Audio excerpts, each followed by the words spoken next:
रांची नाम का एक छोटा सा कस्बा था। वहाँ हर दिन किसी न किसी घर में सिलेंडर चोरी होता और उस घर के लोग मारे पाए जाते थे। हर कोई परेशान था कि आखिर ये सब कौन कर रहा है और क्यों। फिर एक दिन विमला के घर की घंटी बजती है।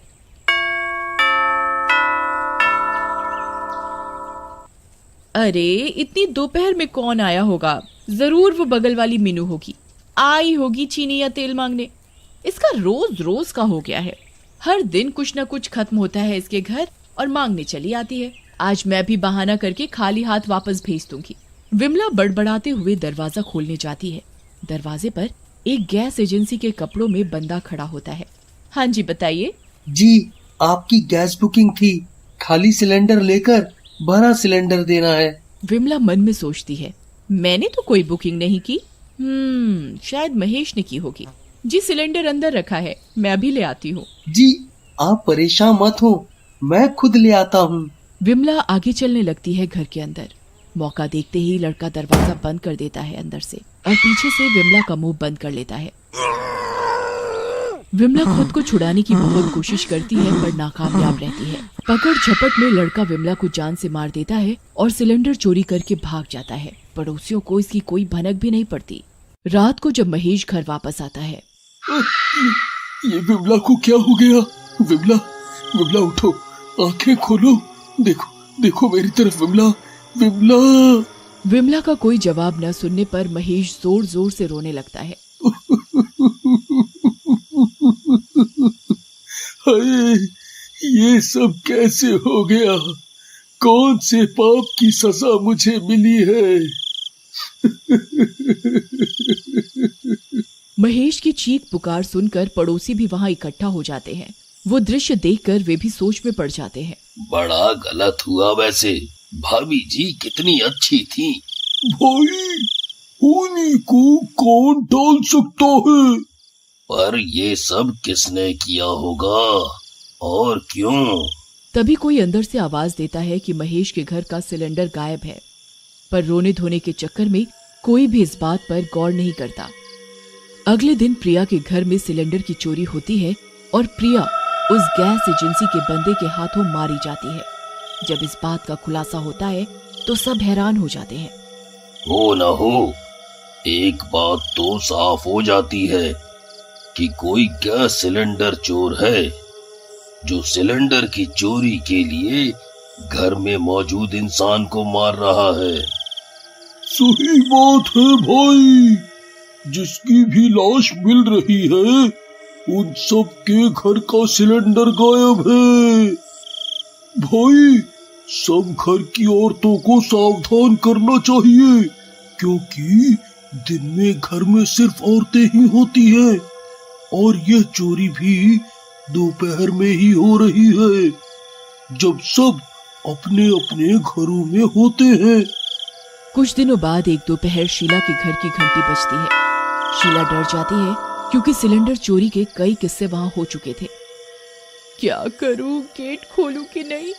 क्या पता कोई जरूरी काम का हो कोई।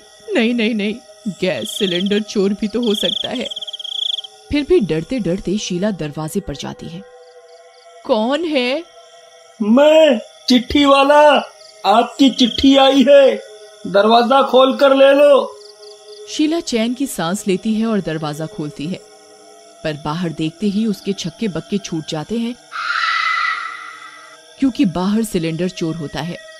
शीला चिल्लाने की कोशिश करती है पर वो लड़का उसका मुंह बंद कर देता है। छोड़ मुझे नाश पीटे, तेरे कीड़े पड़े मुंह में।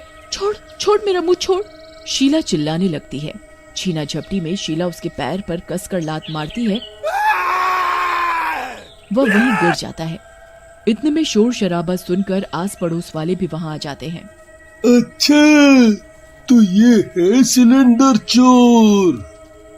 सब मिलकर उसकी लाश वहीं मैदान में फेंक देते हैं। आधी रात को बहुत तेज बारिश होती है।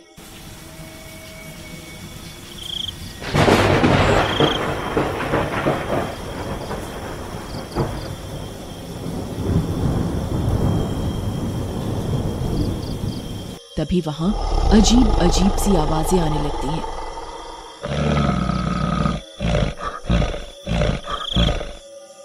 तभी वह गैस सिलेंडर चोर का भूत टेढ़ा मेढ़ा होकर खड़ा होने लगता है।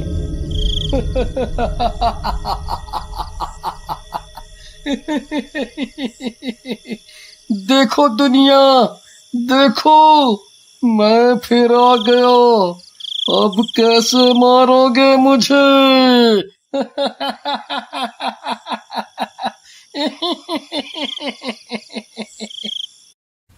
सुनो कबीर, उठो, देखो ये कैसी आवाजें आ रही हैं।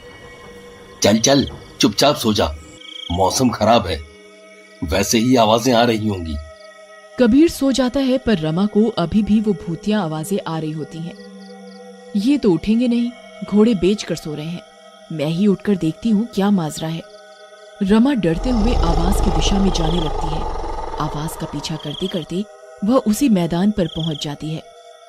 तभी अचानक भूतिया आवाजें आनी बंद हो जाती हैं। अरे ये मैं कहाँ गई?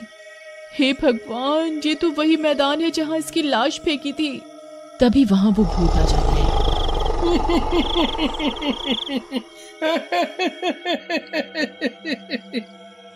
आ गई तू, बड़े काम आएगी तू मेरे।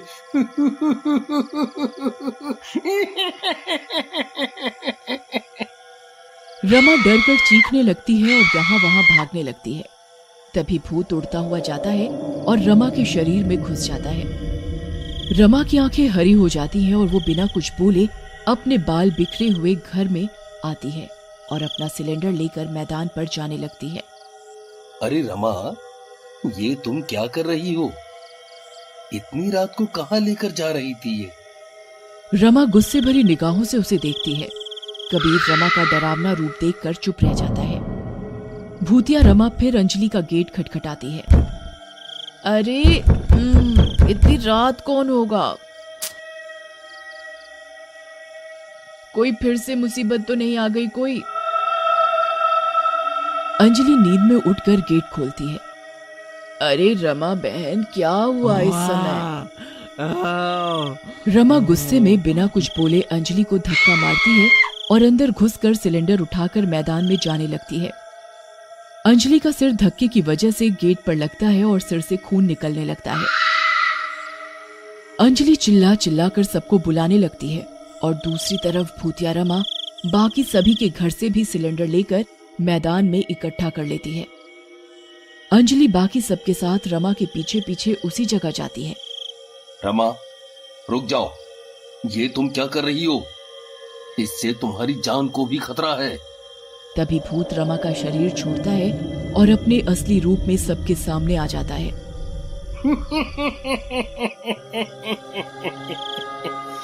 ये सब मैं कर रहा हूँ।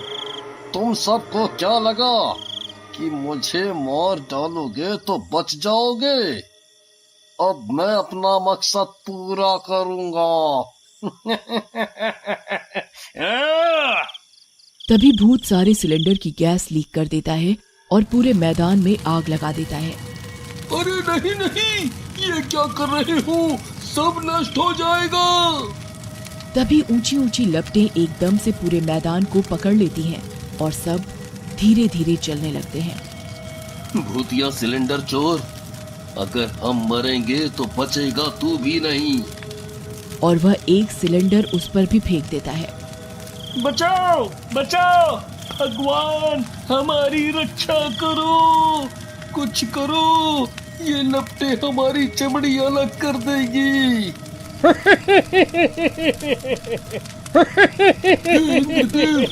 तुम ही कुछ करो वरना सब नष्ट हो जाएगा। तभी अचानक बादल गरजते हैं और तेज बिजली कड़कती है और जोर की बारिश होने लगती है। धीरे धीरे सारी आग ठंडी पड़ने लगती है। धन्य हो तुम ईश्वर, अपनी सृष्टि की रक्षा करने के लिए कोटि कोटि धन्यवाद। तभी नजारा देखकर सब दंग रह जाते हैं। अरे अरे मैं जल रहा हूँ, इस बारिश से मेरी आग क्यों नहीं बुझ रही? बचाओ बचाओ। अरे ऊपर वाले की लीला तो देखो, जिसने सबके लिए गड्ढा खोदा वो खुद उसी गड्ढे में गिर गया। और देखते ही देखते उन्हीं सिलेंडर्स के साथ वो भूतिया सिलेंडर चोर जलकर राख हो जाता है।